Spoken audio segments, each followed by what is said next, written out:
And good evening, everyone. ESS Talk Show. The host tonight, Joey Ream, Dave Bartlett, myself, Pete Gosher, and our very special guest, SUNY Canton athlete and former standout at Madrid, Waddington, Brennan Harmer. Brennan, welcome to the program. Thank you for having me. I'm going to flip it right over to Joey, and we're going to get this going. All right, Bren, thanks for coming on, buddy.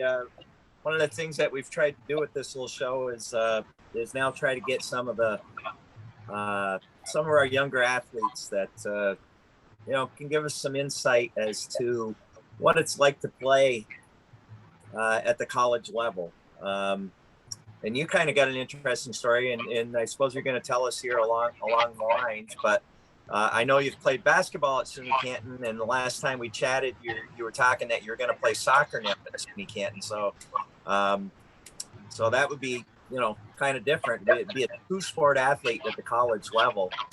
So, but before we dive into all that, why don't we let you introduce yourself, let people know where you went, know some of the people that's impacted you in your life when it comes to coaching and whatnot, and we'll take it from there, okay?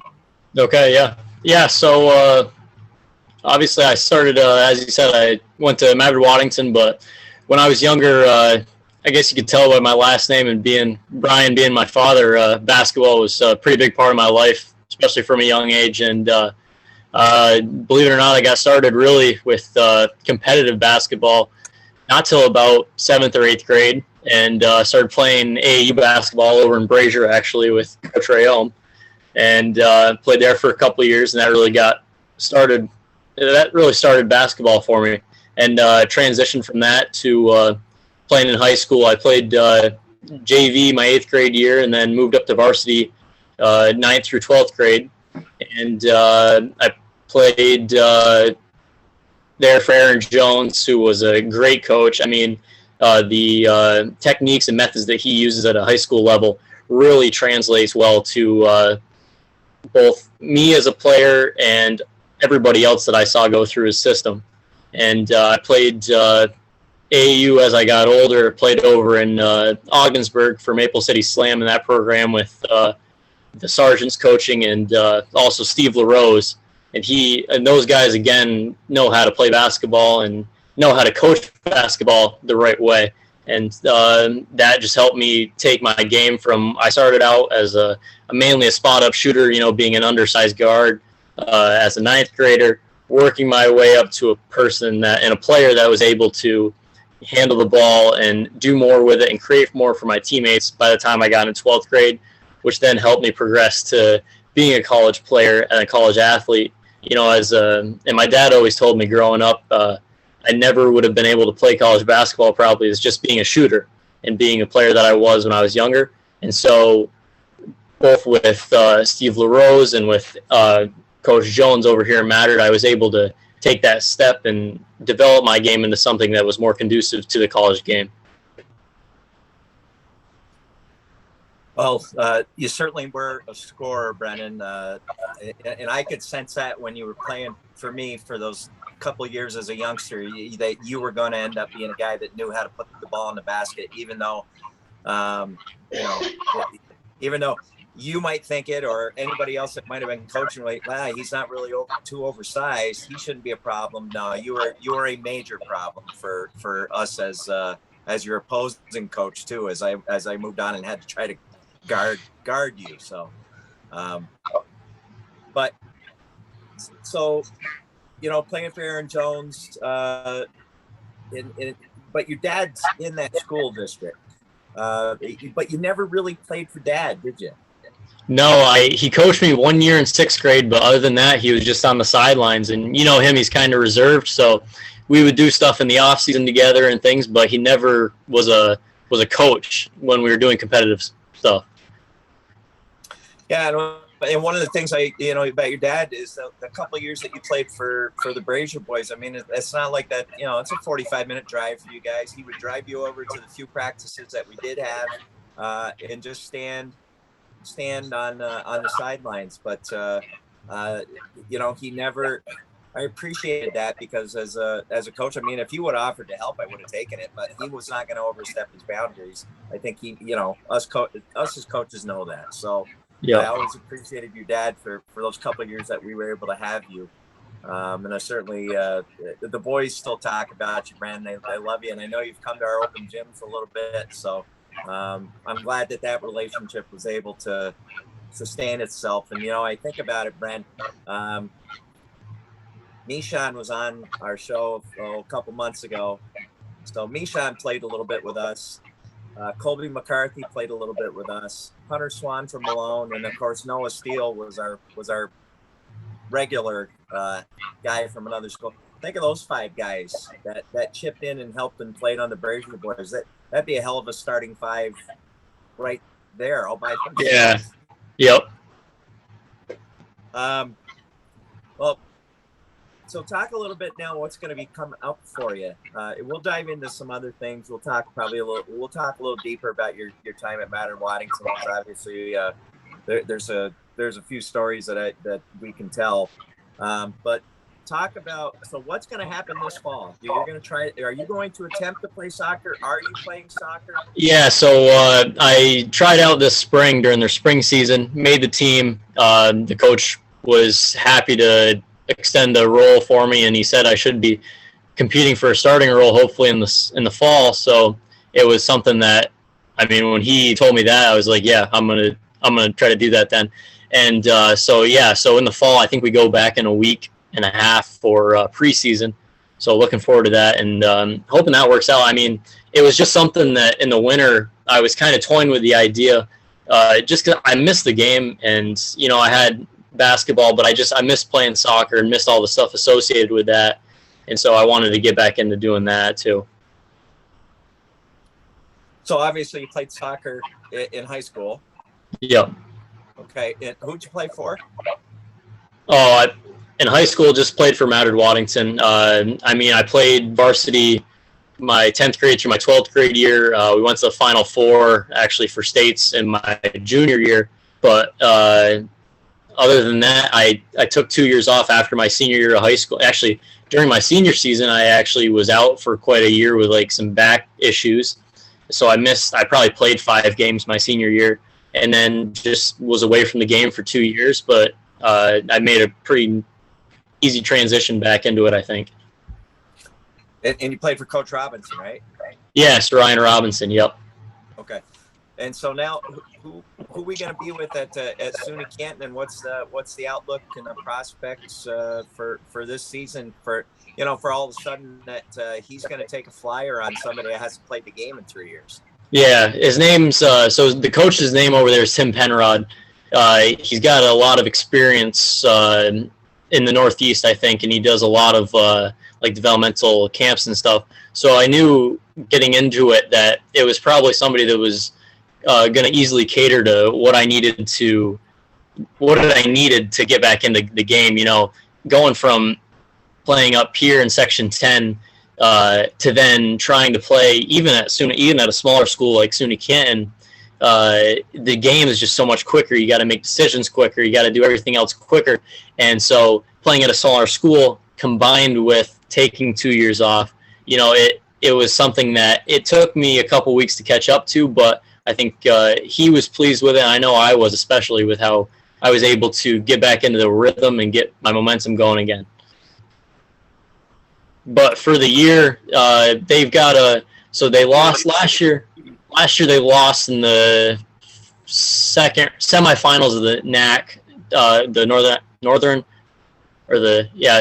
Athletic Conference. Is that what it is for? I forget what the NAC stands for. But they lost in the semifinals of that, and then they lost like 13 seniors or something like that. So they're definitely a younger team, but still will be pretty competitive this year, I think. All right. So your experience is very similar to mine. I don't know. Can you hear me? Yep. Okay, so I did the same thing. I took a few years in between high school and playing at a 2-year college. And you've played for so long, you know the game. It's just what you said. You hit the nail on the head. It's the quickness, the difference in the quickness level, and that was the biggest adjustment for me. So I think that's something you'll be able to work through pretty easily. Mm-hmm. So, Brennan, was there any kind of an issue whatsoever trying to do the two sports? Because I know I don't know how much they kind of overlap. Yeah, so it does overlap not too significant, but it is like a month. So the soccer season goes a little later, probably to the first week of November or so, and then basketball for the college level starts. We start in the middle of October, so like around the 13th or 14th of October. So I'll miss a couple weeks of our practicing, and then I'll miss probably the first one or two scrimmages. But our old coach, who we're getting a new coach this year, so that's going to determine also whether what the outlook is. But I think either way it'll work out. But yeah, I'll miss the first couple weeks of practice, but and then the first couple scrimmages, but then be able to step right back in and try to compete for spots again. Any rumors who might be stepping in or no? I haven't heard anything yet. I think they were making the decision this week, actually. I know last week that they were doing a bunch of follow-up calls because I guess they had quite a bit of interest. So I don't think it was just guys from the area. I think it was a nationwide search, I think they were saying. So I think that there was a lot of interest in other places also. But I'm hoping that by the end of this week or hopefully by next week that they'll have something finalized. Well, I noticed on the website today there wasn't anything on there, so they haven't made a decision yet. And it would be a good stepping stone for a coach, also to start off at that level and then move to somewhere else. Yes. Hopefully that's going to be a good fit for somebody. So, what's your anticipation for this year? You said they lost a lot of seniors. So what do you anticipate seeing as far as basketball we're going to see? So for basketball, we only lost 2 seniors. Okay. But we have a main core, and I'm not entirely sure. We've had some guys that didn't play as much kind of lose interest, and they were guys that were out of the area. So we've had a couple guys transfer. So I think in total we're losing 5 or 6 guys.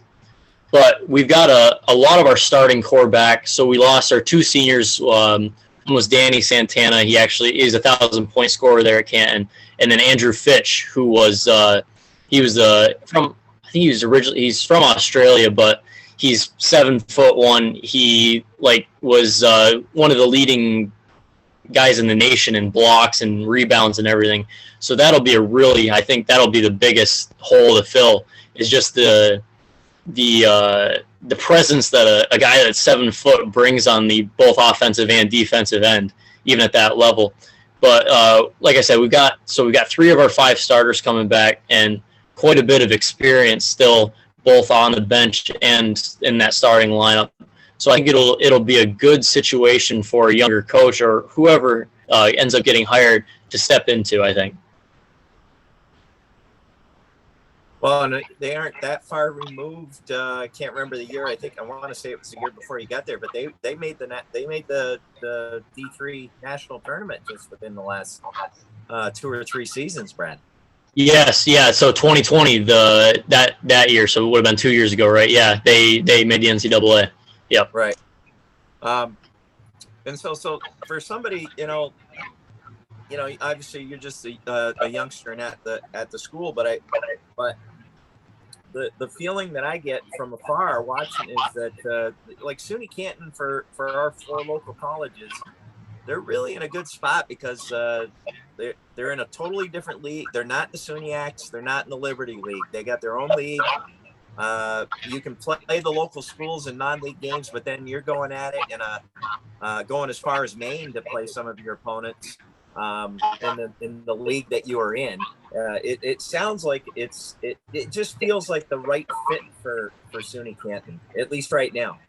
Yeah, and especially, and it is like it is probably is the one of the smaller schools too, and I think that's what makes it such a good fit for the NAC is it's playing schools of a similar size. Like if they were in the SUNYAC, I think would be a little out of place, but for what it offers as far as athletics and for what it brings in each year, as far as recruits and the talent level and also the competition levels in the league.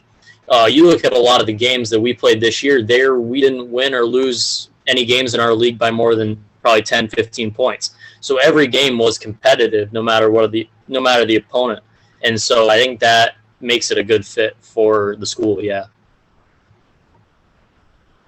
Well, and you know how that stuff goes. I mean, if you guys keep building, it'll be after you're gone. But if they keep building and showing success, that's when other leagues, the bigger leagues will come a calling. So it just seems like right now this is the perfect fit for SUNY Canton, and hopefully that'll continue. And that would be awesome. It was such a shocker a couple of years ago when they won the NAC and got into the D3 tournament for, I think, was their first time ever. That was pretty cool, and I thought it was too overlooked up here, but it was also leading right into the COVID times, and I just think it got overshadowed. Yeah.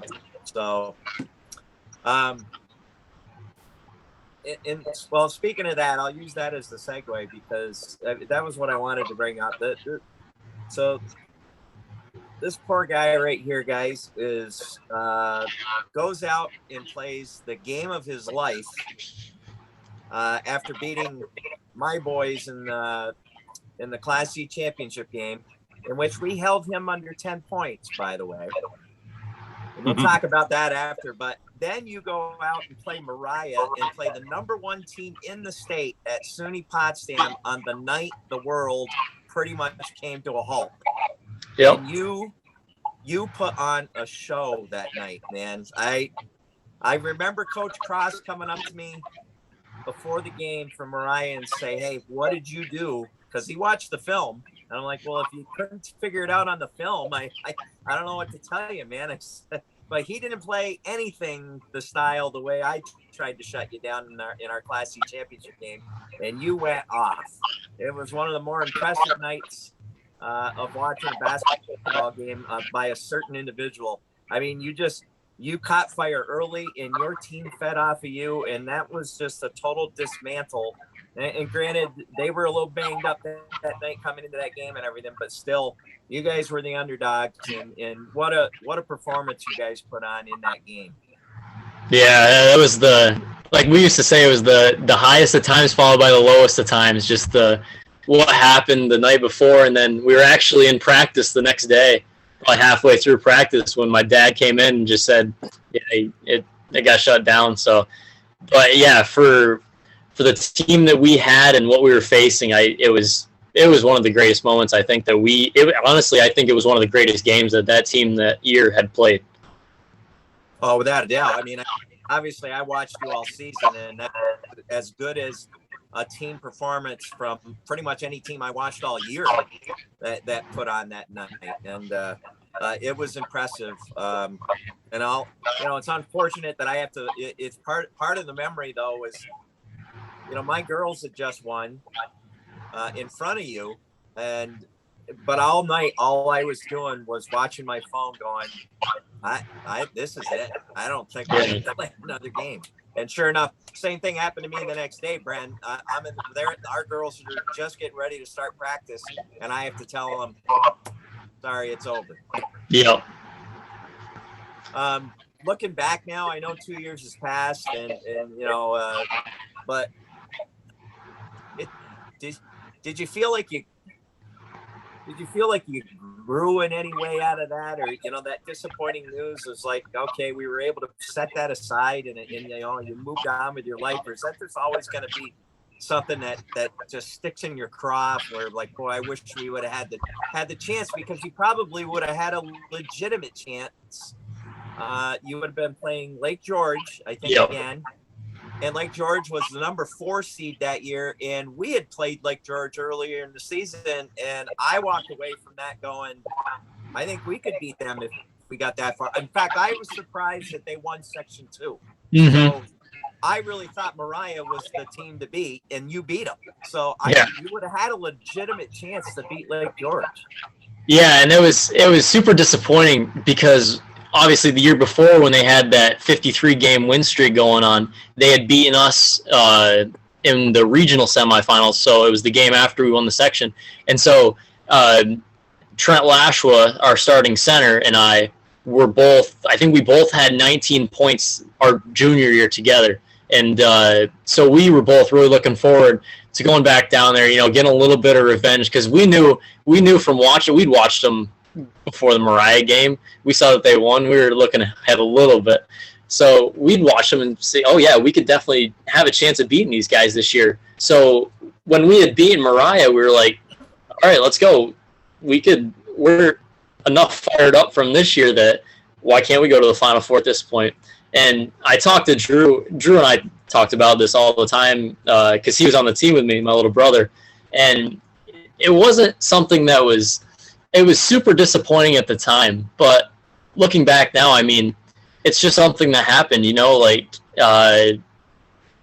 really stunk at the time because it's just, you're looking forward to it, you dream as a little kid when we would go down every single year almost to go down to watch the Final Four from the stands.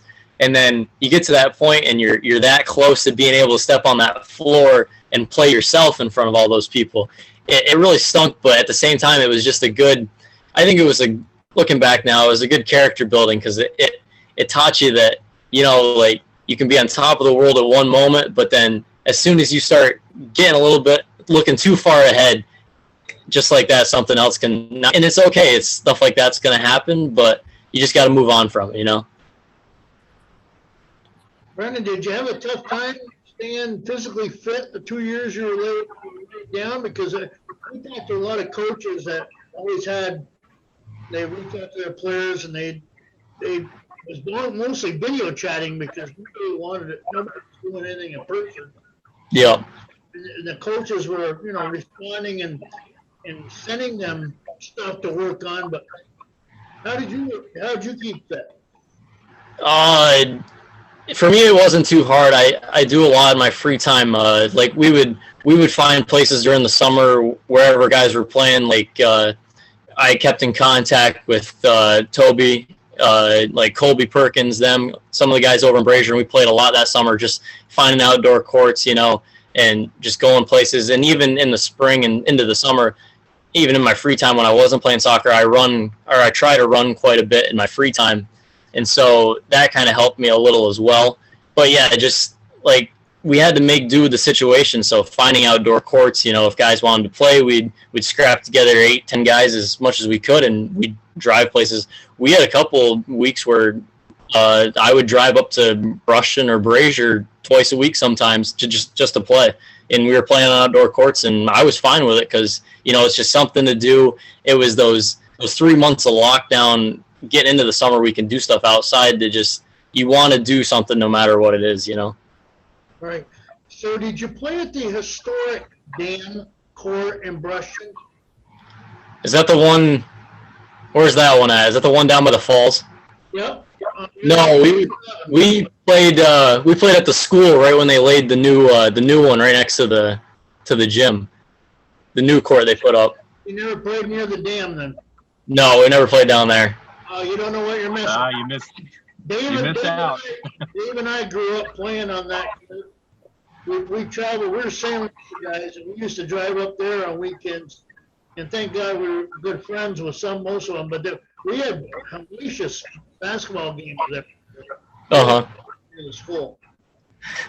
Brennan, that court, you could have put a cage around it. It felt like a cage match every time you went and played basketball there. I played a few times there. You wanted elbow pads. You wanted every piece of equipment you could find. I may still have some bruises. Yeah, that was an outdoor version of burn ball that we used to. Yeah.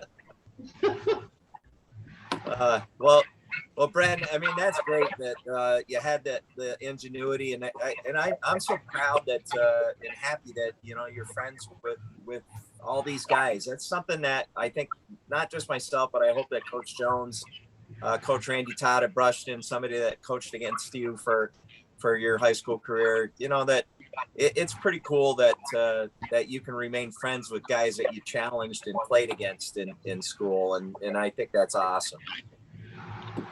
Mm-hmm. So looks like we might have some storms rolling in, Brent. So I'll try to cut this short a little bit. But a couple other things I wanted to talk about real quick was, so you were injured in sports management, right? Yes. Yep. Okay. So Dad gave me an idea. Like your internship's already set up. You know what you're going to be doing, and then potentially what after that. Yeah. So hopefully, if that all works out, I'm looking now kind of what I want to get into. I was leaning towards getting into coaching as far as at a college level, but now it's between that and then potentially like athletic administration, probably above the high school level. So probably prep school or college would be the lowest I would go. And then even sports information, as far as that goes, doing all of like the numbers behind it, because I help our sports information director at Canton with a lot of stuff that he does, and I have now for the past 2 years. And so I'm hoping that if I want to get into that even, that would also be a viable option. Cool, and I hear that the program sports management at SUNY Canton is really growing there. It's really becoming a big program there. Yes, yeah, definitely is, and for being a local school and offering, and their program is actually, it's one of the top in the country, I believe. And for being a local school and offering that, and not many people, I honestly don't think know about it and how good it is. And I've been very pleased with it so far. Well, no, I think the word's getting out, Brennan, because I know obviously Toby's just wrapped up at SUNY Cortland, which is renowned for their sports management program, and everything I hear is north of Cortland that the best one around is SUNY Canton, and that you guys are about to battle for that statewide as a SUNY school. So that's great. Yeah. So that's awesome. Well, Brent, I don't mean to cut you short, but I know we're struggling with the weather tonight. So, but before we go, I just a couple of things I wanted to bring up. What was it like being able to play with your brother for a season? I really liked it. I wish I would have played with him for at least one more year, because just we like playing together at home, playing together growing up. We were always playing against each other, and then to be able to play with him competitively like that, and even my senior year, I really liked it. And what about you gotta talk a little bit about Gramps, because I played for your grandfather at basketball camp 40 years ago. Mm-hmm. And obviously your dad played for him, and your grandfather came to, even when you were playing for me with the Brazier boys, he would come to your games. Oh yeah. In AAU games. So talk a little bit about the family support from Gramps. Well, he was, like you said, he was at every single game that he could make it to, and he was even driving up to Chateauguay when Drew and I were playing, and even in the snowstorms that we would head up there, and yeah, just you couldn't have asked for a better person to be there. And as far as the knowledge of the game goes, he's top tier. I mean, everything that he knew, he passed down to my father, and like I said, like the both of them just combined, just feed that into me. It's just, you couldn't have asked for two better coaches, honestly, even if they were just from the sidelines. No, your support system was awesome, Bren. I know that, and I always enjoyed when you were playing, and if I wasn't coaching you, I knew I could go talk to Dad and your grandfather while you were playing, and I always enjoyed that. So, so last thing I'm going to tell you is, so that was not a boxing one I played against you that night. All right. I just told Ethan LaRock to go out and guard you like he's guarded nobody else he's ever guarded in his life. And I just told Cash to hang out at the basket and let's see what happens. Yeah. Somehow we stuck around for a long time, and I'm like, you know what? If we're gonna lose, we're gonna lose by somebody else other than Brennan beating us, and that's what happens. Yep. Ethan, But I'll tell you, Ethan didn't foul out? Ethan what was didn't that, Pete? Ethan didn't foul out in that game? Brennan finally got him at the end. Finally got him at the end. I know Ethan. Yeah. He didn't go out. He didn't go out softly either, Pete. No, he did not. No. But I will say this, Brennan. It's not very often in my coaching career. If I was going to do that, it would be in a big game like that where I'm thinking, well, we're the underdog. We might have to throw something different. Coach Jones had no idea that was coming, and it was obvious. Because we were in that game in the fourth quarter. But I don't do that. I don't normally do that. But I said, you know what? Somebody other than Brennan's beating us tonight. And I mean, I give you credit though, because you took that beating that night. You made four key free throws late in the game when you needed them. Yeah. But I'll tell you, I haven't played that defense since. I was like, geez, I now I got the little Walker Martin from Chateauguay. I thought about pulling that out against him, but Yeah. So I don't know. I might bring it out of retirement, but I kind of want to say I used it on Brennan Harmer and we kept him to 8 points. And that was the only time you ever had to use it. Well, Bren, I got to tell you, number one, you make me proud every time I see you because I know you were with me for a couple of years. I wish we could have kept you even longer, but I knew that you were going to have to go off and do bigger and better things too. And you're so well spoken. If sports management is a field that you're going to go into, you have got the personality to handle that perfectly. So. Looking forward to seeing where you end up in life, and here's hoping that somehow we can keep a connection. Here's hoping that you and Toby become colleagues or maybe co-workers somewhere. Who knows? So, yeah. I think the world of you, Brennan. We wish you nothing but the best, buddy. Well, I really appreciate that. Thank you. Brennan, thanks for coming on the show. Like Joey said, best of luck the rest of the way. Thank you very much. I appreciate you guys having me. All right, that's going to be right here for tonight on ESS, Empire State Sports, the Wise Guys Sports Talk Show. Joey, Dave, myself, Pete Goslaw, and our special guest, Brennan Harmer. Good night, everybody, and stay safe.